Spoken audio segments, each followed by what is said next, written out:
بص كده اللقطة دي.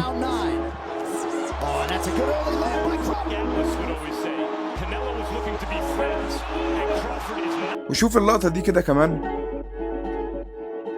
طب هل انت لاحظت اختلاف الوقفات؟ في اللقطة الأولى كان واقف أشول، وفي اللقطة التانية كان واقف أرثوذكس عادي.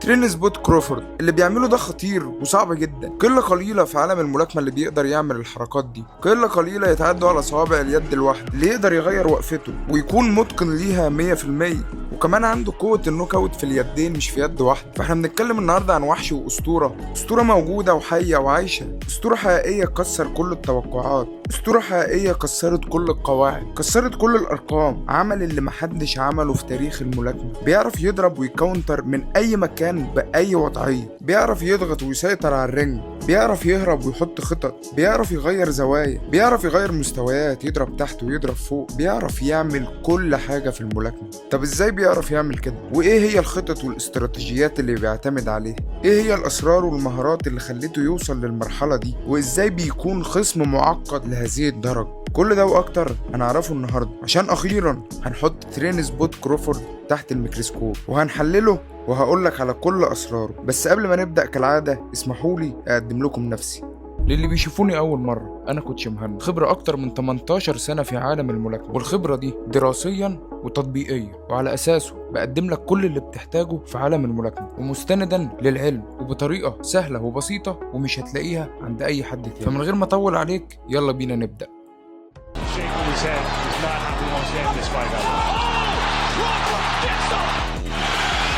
Gamboa, he's got to the get. That's a hard knockdown this time. At Crawford for the moment. There's the overhand right, and another combination. Beautiful work by Crawford. لما كروفورد بيدخل للرينج ما بيبقاش داخل ومحضر خطة لعب مباشرة أو تقليدية، فهو مش مايك تايسون اللي بتكون كل خطته قايمة على تحطيم رأسك بالقوة الغاشمة.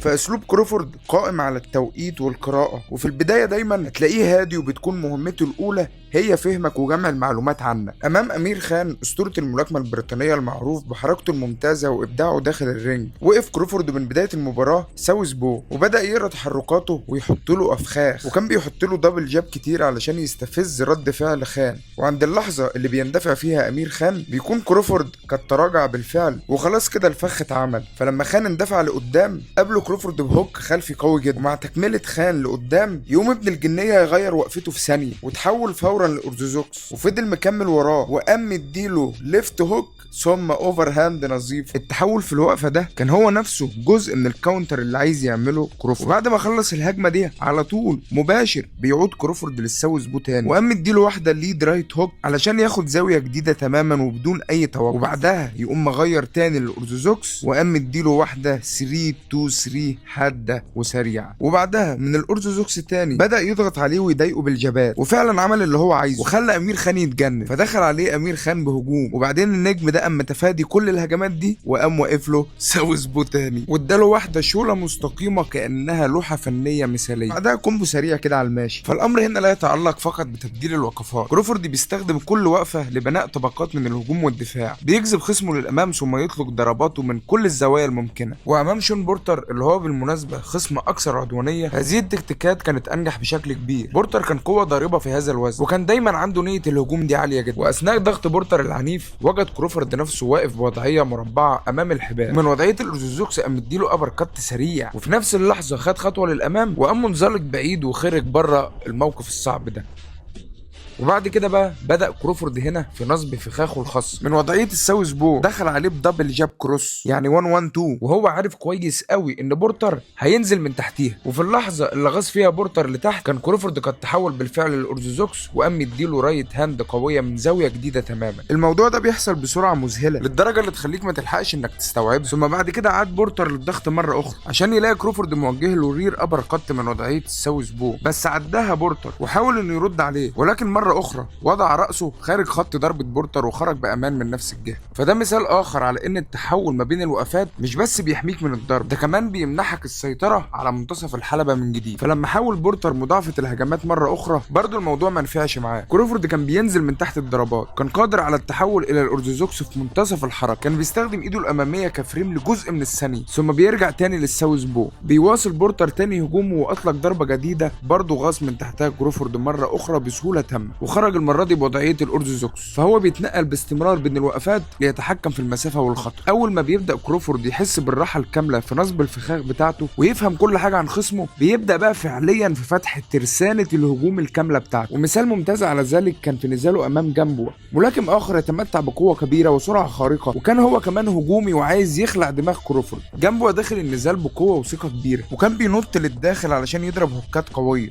كروفورد من وضعية الساوث بو قام مديله واحدة تشيك هوك وخارج ناحية اليمين علشان يغير زاويته ويستعد للهجوم التاني. بص بقى ركز في الحتة اللي جاية دي، هو واقف أشول وخرج أشول فأكيد هيكمل أشول. ركز كده ركز كده، هوب اما فاجئ جنبه بليد هوك من الوضعيه العكسيه ومن غير ما يكسر ايقاع الحركه، ومن الوضعيه المربعه قام مديله واحده ليفت اوفر هاند واسقط جنبه ارضا. تبديل الوقفات هنا ما اخفاش الهجمه فقط، بل ان الوقفه المربعه دي ولدت له قوه اضافيه خطيره للاوفر هاند، وبعديها بيكمل الهجوم من وضعيه الاورثودوكس واداله ليد ابر كات ثم مباشره تراجع بالقدم اليسرى ومربع وقفته وتحول للساوث بو ثم مل للخارج وشاحن ليفت هوك مرعبه. فجنبه مل للخارج وبعد عن اليد اليسرى بتاعته عشان بفكر ان الخطر هيجي من هنا، لكن التربيع اللي بيعملها دي بيخلي الخطر بيجي من الناحيتين، وبالظبط هو ده الفخ اللي وقع فيه. وحتى لما واصل جنبه التقدم اثبت كروفورد مره اخرى انه بنفس القوه والخطوره وهو على القدم الخلفيه، فكان بيبدل الوقفات وهو بيتراجع للخلف وبيدافع وبيهاجم في الوقت نفسه. فانا عايزك تديني تركيزك عشان ما تتوهش مني، وبالمره تديني واحد لايك سريع. فركز برضو في اللقطه اللي جايه دي وشوف ازاي بيبدل في الوقفات ابن اللذين. ولما جنبه فعلا تعب اتفرج بقى على سلسله الضربات اللي خلته ينتهي فعلا. تقدم كروفورد للامام وبدل الوقف واداله ابر كات يمين كتمويه علشان الهوك الطرش اللي هيلبس ده. بص اصلا الدخله اللي داخلها، بص الثقه اللي هو فيها وهو داخل بيمشي وعارف هو هيعمل ايه.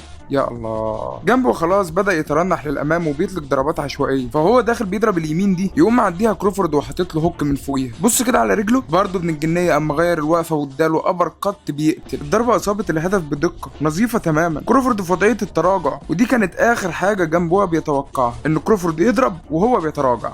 ودلوقتي امام خصم اطول واكتر تكتيكا مثل كيل بروك، كروفورد غاص عميقا في ترسانه هجماته القائمه على تبديل الوقفات لارباكه وتفكيكه قطعه قطعه. واقف قدام بروك في الساوث بو، مال بجذعه لقدام وغير المستويات وقام ناطط عليه بكروس جاب وفورا غير الزاويه، بس فضل برضه في الساوث بو عشان يدخل تاني بالجاب، ثم غير الوقفه بتاعته عشان ينقل كل قوته للرايت هوك قوي للجسم. بروك ما كانش عنده اي وقت ان هو يستوعب ولا حتى ان هو يقدر يرد عليه ولا يفهم ايه اللي بيحصل. ولما كروفورد اصاب بروك جامد واذاه اصبح امامه مباشره وكمل عليه في الضغط المستمر ودفعه حتى الحبال. ولما كروفورد بيتقدم للامام اكيد يعني مش هيكون محتاج ان هو يعيد ضبط نفسه، هو بيظبط نفسه لوحده، فبيكمل عليه وبيضربه من الوضعيه دي ومن الوضعيه دي وبيغير الزاويه دي ويغير الزاويه دي لحد ما الحكم هو اللي انقذه.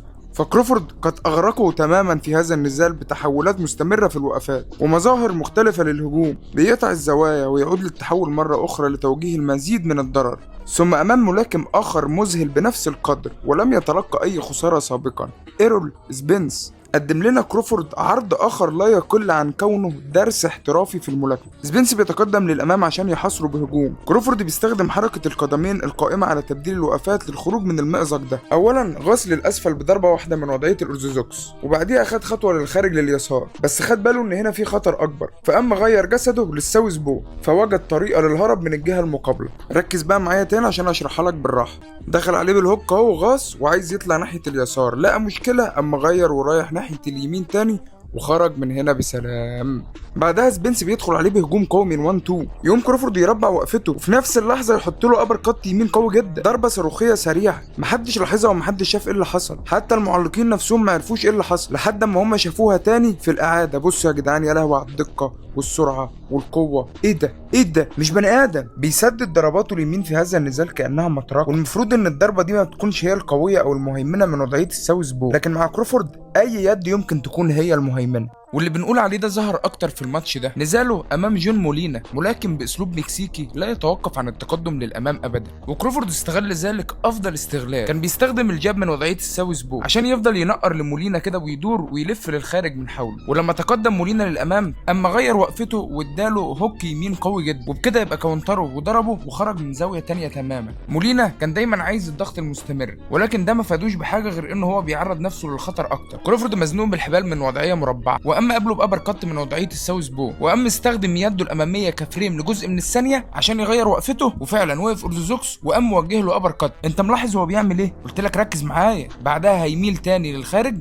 ويقف ساوث بو، واول ما هيحس بالخطر هيغير الوقفه تاني ويخرج منها بسلام ابن جنيه القرد. بص بقى كمان اللقطه اللي جايه دي، هياخد خطوه كبيره بالقدم الاماميه للخارج ومن وضعيه الساوث بو. بص هيسدد له كروس شوله عامله ازاي، يا خبر ابيض. وبعدها غير الزاويه تماما وخرج برده منها. ودلوقتي كروفورد بيخطط لانهاء النزال، ومولينا متضرر بشده. ركز بقى معايا عشان هنشوف عرض جميل دلوقتي بيظهر فيه كروفورد قوه يدينه الاثنين واستخدامهم صح. من الوقفه الاماميه بيستخدم يده اليسرى كفريم، وبعديها بيوجه له ابر كات للبادي قوي عشان تكسر توازن مولينا. ولما ادرك ذلك وصل له ضربتين مستقيمتين سريعتين من وضعيه الاورثوذكس، وبعدها بيرجع لوضعيه الساوث بو تاني. المشكله هنا ان انت ما بتبقاش عارف الضربه اللي جايه دي جاب ولا كروس ولا هوك ولا ابر كات، كله بيعتمد على وقفته. ودلوقتي كروفورد اصبح جاهز للضربه القاضيه، انزلق للخلف اكتر علشان يجذب مولينا نحوه. ومن وضعيه الاورثوذكس بحث مرة أخرى عن الضربة اليسرى، ثم تحول تاني مرة للساوث بو حيث أصبحت يده اليمنى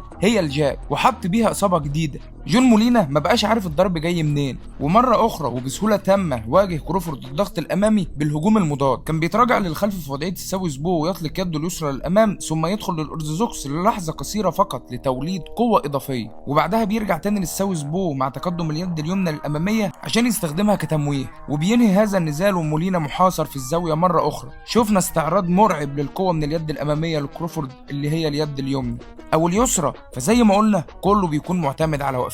في الواقع علشان تقدر تتغلب على كروفورد لازم تقدر تهزم 2 ملاكمين في نفس الوقت. كروفورد في وضعية الأورثوذكس يقدر ان هو يضغط عليك للأمام ويشحن الضربة اليمنى أو يستخدمها كتمويه. كروفورد في وضعية الساوث بو يقدر يطلق الجاب ويسحب الخصم إلى الضربة المرتدة البول كاونتر، ويقطع الزوايا ويضربك بجابات مخفية، أو مرة أخرى بيجهز ضربة قاضية باليد اليمنى الأمامية مختلفة تماما. وهو ده السر بتاع ترينس كروفورد، إن أنت ما بتبقاش عارف الضرب جاي منين. ملاكم غير متوقع بالمرة، تفضل تسأل نفسك هي فين الجاب بتاعته؟ طب هي فين اليد الخطيرة؟ طب هو الراجل ده هجومي ولا دفاعي؟ عنيف ولا رزين وعاقل؟ شخص معقد بالكامل. وبكده يبقى شرحنا ترينس بوت كروفورد ازاي بيلعب وازاي بيغير زوايا وازاي بيستخدم الوضعيتين كأنه 2 ملاكمين في نفس الوقت. اتمنى ان الفيديو يكون عجبك وانك تكون اتعلمت او استفدت اي شيء. وبرأيك من اللي انت شفته ده مين في الحقبة الزمنية دي يقدر يهزم كروفورد؟ شاركني برأيك في التعليقات. كوتش مهنا بيمسي على كل راجل جدع فيكم وكل ملاكم وكل واحد بيحب الملاكمة. احلى مسا عليكم يا شباب.